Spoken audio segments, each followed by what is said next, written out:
Here's what you'll need to create this delicious creamy garlic mushroom chicken. Start by heating olive oil and butter in a large skillet over medium-high heat.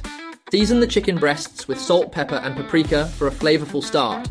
Saute the chicken until golden brown and cooked through, about 6 to 7 minutes per side. Then set them aside. In the same skillet, saute diced onions until translucent, then add minced garlic for that aromatic touch. Add sliced mushrooms and cook until they're tender, about 5 minutes. Pour in chicken broth and bring to a simmer. Reduce the heat, then stir in heavy cream and a sprinkle of thyme for a creamy, rich sauce. Return the chicken to the skillet and let it heat through, soaking up all those delicious flavors for 2 to 3 minutes. Taste and adjust the seasoning if needed, then serve hot, garnished with fresh parsley over your favorite side: pasta, rice, or mashed potatoes. Enjoy your creamy garlic mushroom chicken. Don't forget to like, share, and subscribe.